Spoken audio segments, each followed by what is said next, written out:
1:33 y a esta hora de la tarde, precisamente para analizar esta primera fotografía del momento con las encuestas, nos enlazamos con el analista político Jeffrey Radzinski para repasar y leer un poco las cifras que se han dado a conocer ayer por la noche. Jeffrey, ¿cómo estás? Muy buenas tardes, gracias por atendernos. ¿Cómo leemos esta primera fotografía, esta primera encuesta que se ha hecho de cara a la segunda vuelta? Hola Paco, creo que hay algunos elementos importantes que nos dice esta primera encuesta de segunda vuelta. Lo primero que nos dice es que hay una brecha de distancia favorable al candidato Castillo sobre Fujimori. Lo segundo que nos dice es que a diferencia de lo que ocurría en el año 2016 o 2011, en las segundas vueltas anteriores, el porcentaje de los que señalan nulo, blanco, viciado o no precisan es mayor. Era antes entre 15 y 18%, ahora es 27%. Eso es un segundo elemento. Y lo tercero que nos dice es que hay un voto muy diferenciado, tanto a nivel urbano-rural, ¿no? La diferencia más grande de Castillo en favor de su candidatura está en las zonas rurales, donde alcanza 60%, frente a las urbanas, y también hay una brecha grande entre Lima, en la capital hay mayor intención de voto por Keiko Fujimori, y en el resto del país. Creo que son los elementos más saltantes. Luego hay varios puntos más, como los estratos socioeconómicos, ¿no? Donde está mucho más marcado. Keiko Fujimori gana notoriamente en A, B, incluso C, y Pedro Castillo gana en D y en E. Así es, justamente ese es uno de los detalles que ha dado a conocer Alfredo Torres, el presidente de Ipsos, al momento de analizar las encuestas.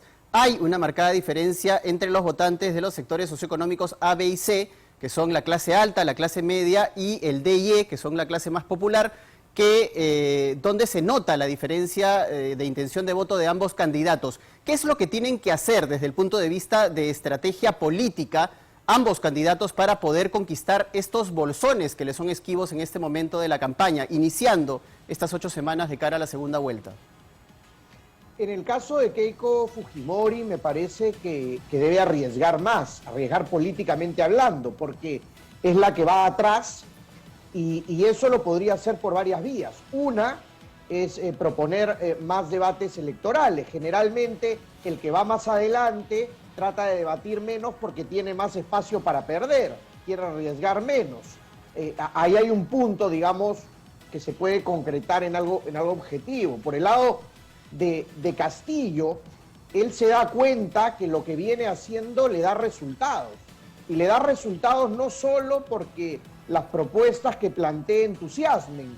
De hecho, eso podría ser discutible. Lo que queda claro es que el antifujimorismo todavía es más fuerte. Es decir, dos candidatos que tienen mucho anti, y también lo ha medido esta encuesta de Ipsos, todavía mantiene, y hay una diferencia importante, con mayor antivoto a Keiko Fujimori que a Pedro Castillo. Entonces yo creo que ahí está el punto central, ¿no?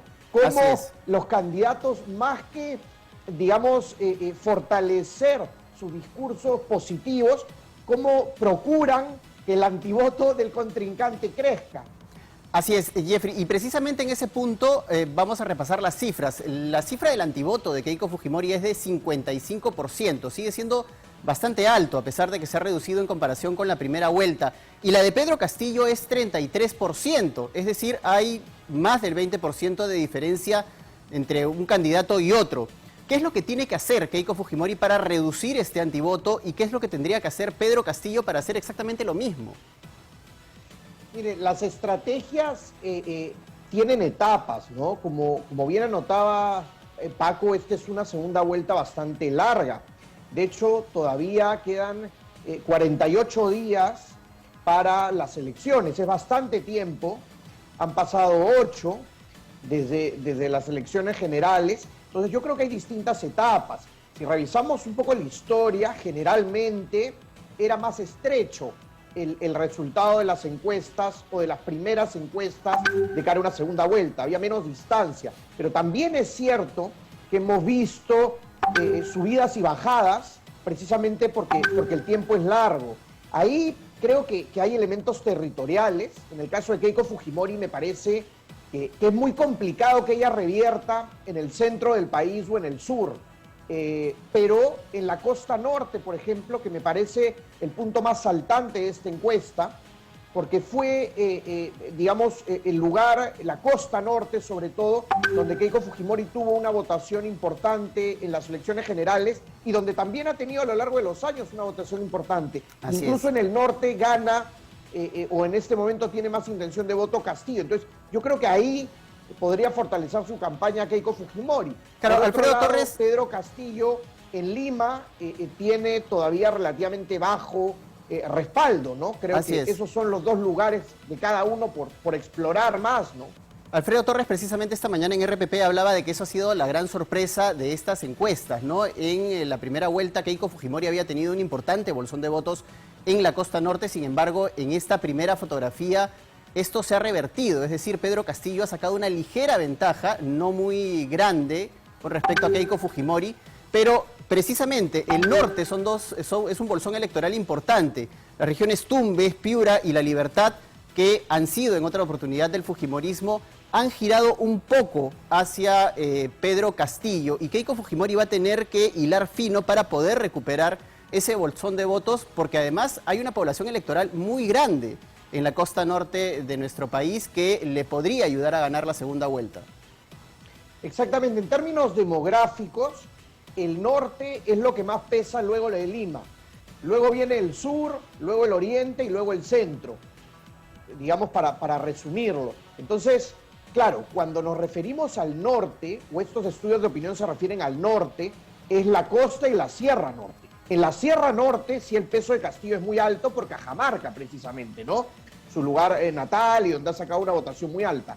Pero la costa norte, Piura, La Libertad, sobre todo son dos regiones con mucho peso demográfico y que tienen, digamos, una incidencia importante en el voto, cuantitativamente hablando. Ahora, las reuniones con los candidatos que no lograron pasar a este balotaje van a ser también fundamentales. Ya por lo pronto Pedro Castillo ha anunciado algunas reuniones con algunos líderes políticos y mi pregunta sería, ¿qué tan beneficiosos van a ser los endoses de los candidatos que no pasaron a la segunda vuelta? Es un poco complicado predecir eso toda vez que en el Perú el endoso de votos es difícil de realizar, pero va a tener un peso importante de cara a esta segunda vuelta. Coincido con la premisa, efectivamente es muy difícil el endose de votos porque hay muy poca identidad partidaria y hay muy poco arraigo de los liderazgos políticos. Entonces, el endose es complicado. En todo caso, me parece que lo relevante ahí es el debate público que generan las intervenciones de estos actores políticos. Y ahí sí haría una distinción entre eventualmente las alianzas programáticas o el respaldo que podría dar algún líder político o algún acuerdo de cara al Congreso de la República con lo que hace la ciudadanía y los votantes, ¿no? Podría darse el caso de algún líder político que dice, ¿no? Y hay algunos que se han manifestado, por ejemplo, desde Acción Popular, el candidato Lescano ha salido a decir que va por el voto viciado, que él no podría respaldar a ninguno de los dos, pero eso no significa que la ciudadanía que votó por Lescano, que sacó 9%, una votación interesante, importante para la fragmentación que tuvimos, vaya a seguir esa votación, ¿no? Lo mismo cuando van por uno u otro candidato, ¿no? Entonces, ahí lo que toca ver, como digo, es más el debate público que genera y qué tanto puede minimizar o multiplicar ese anti. Y ahora, esta encuesta que hemos visto ayer no ha tomado en cuenta evidentemente las declaraciones de Mario Vargas Llosa el fin de semana a favor de Keiko Fujimori. ¿Este endose o estas palabras de apoyo de Mario Vargas Llosa van a ser significativas, van a tener un impacto positivo en la candidatura de la candidata Fujimori? Bueno, Mario Vargas Llosa ha tenido un protagonismo importante en todas las elecciones que hemos tenido en las últimas décadas y de hecho desde 2001 a los candidatos que ha respaldado, ¿no? Toledo, García, luego Humala, luego Kuczynski, han ganado. Ahora la gran paradoja, la aparente contradicción es que el respaldo lo da Keiko Fujimori cuando él es un crítico histórico del fujimorismo, Así a partir de su derrota en 90 y sobre todo después de abril del 92, y en fin. Entonces, lo que dice Vargas Llosa es importante leerlo también en la argumentación.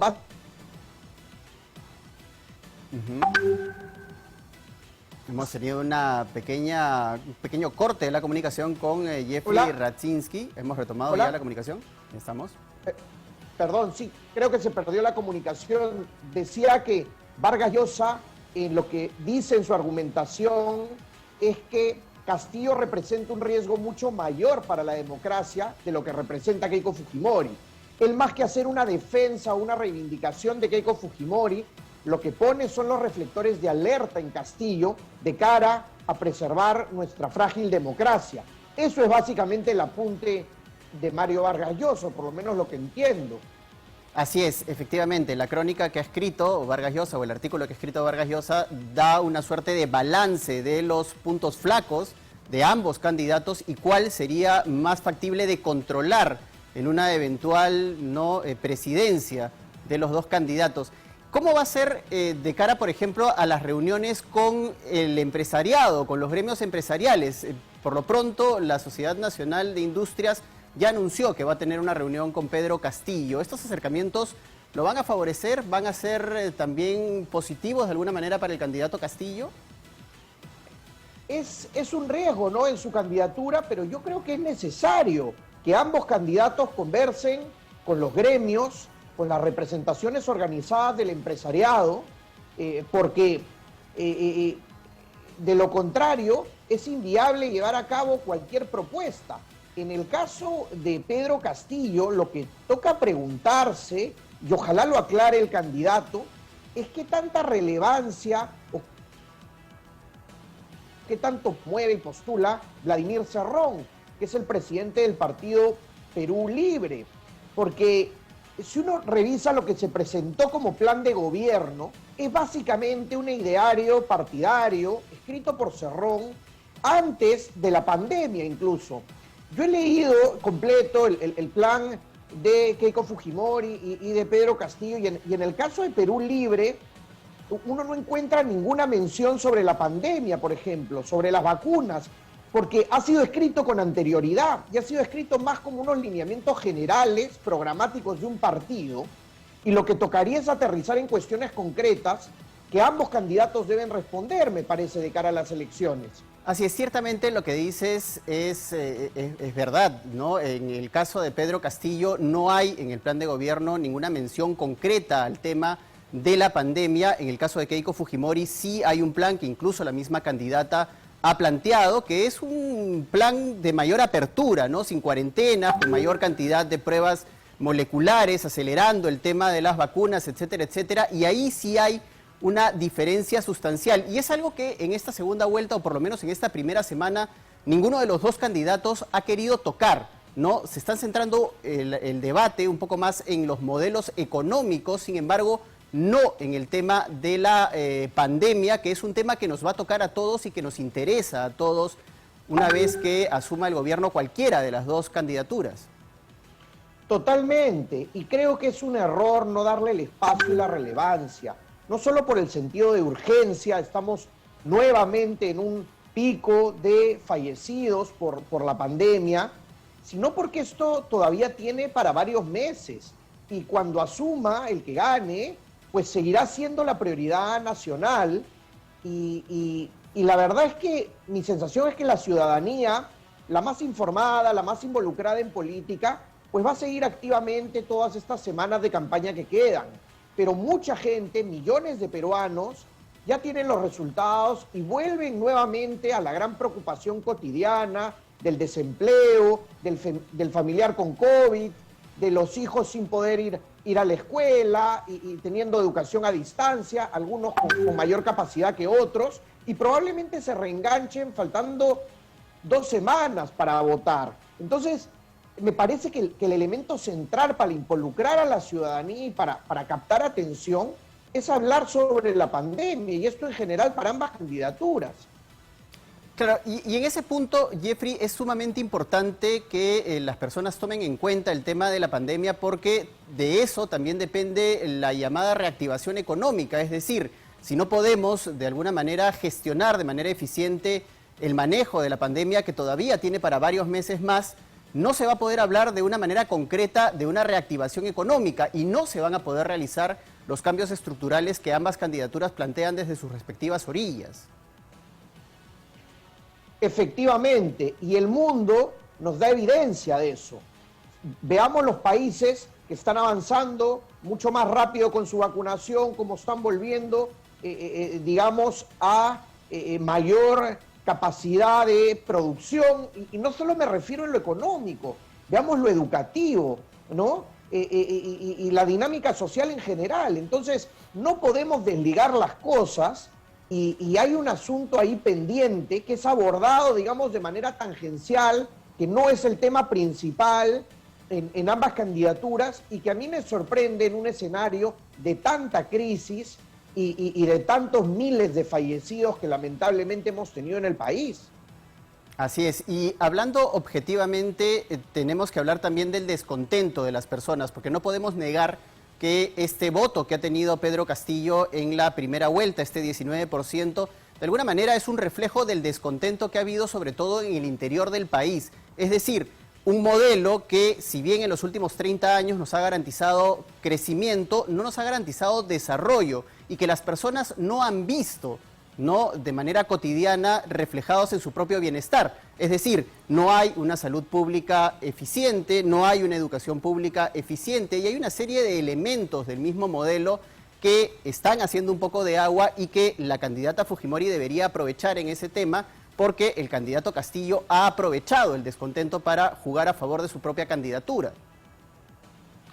Sí, mira, ese descontento también tiene varias aristas para analizar, porque en Lima la situación también es crítica y el voto es muy distinto, digamos, a muchas otras regiones, sobre todo la serranía del Perú.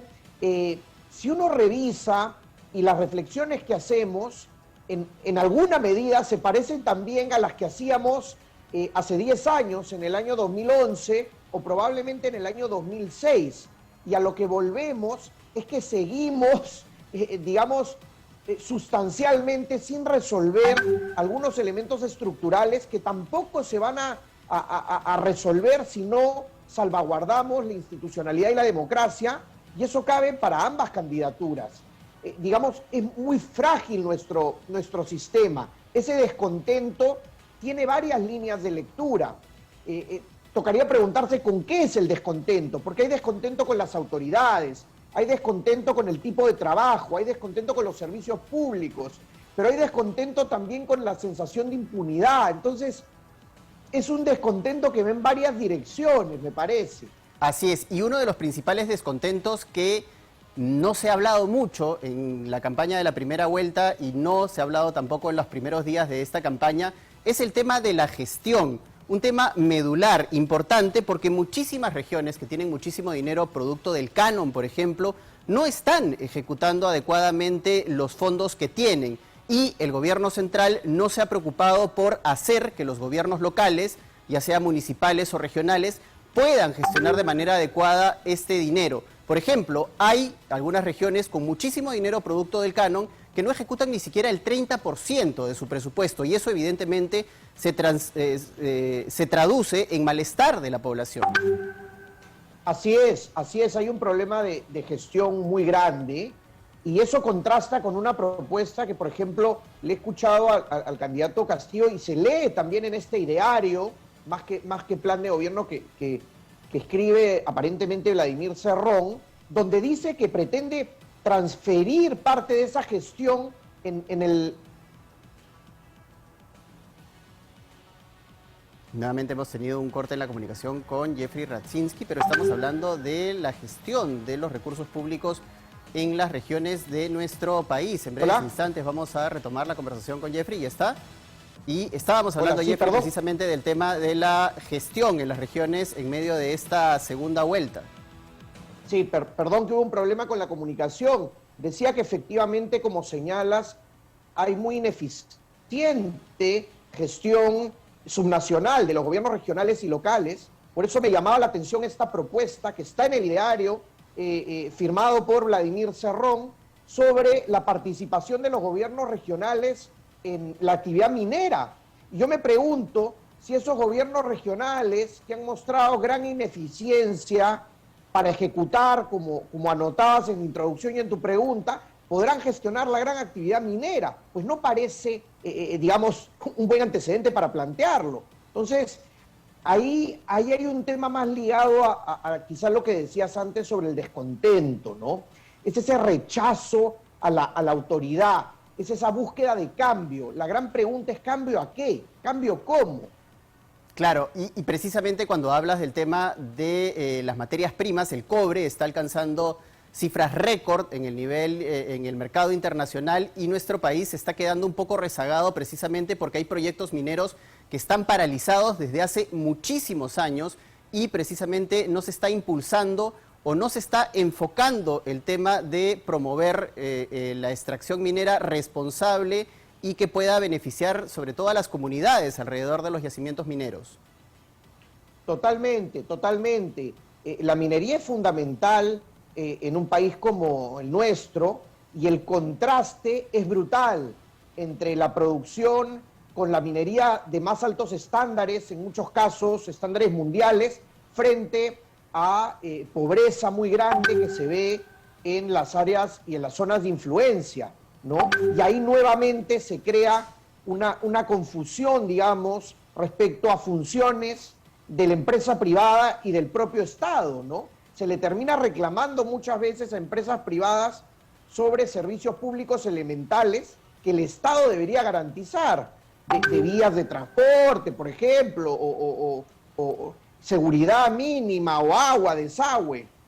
Así es, Jeffrey, muchas gracias por tu análisis, nos ha ganado el tiempo, ha sido una conversación sumamente interesante, analizando esta primera fotografía de cara a la segunda vuelta, esta primera encuesta que se ha hecho pública, y por supuesto vamos a estar en contacto para futuras análisis de lo que venga en las próximas semanas. Muchas gracias por tu participación en 24 horas mediodía. Muchas gracias. Nosotros también. a la 1:55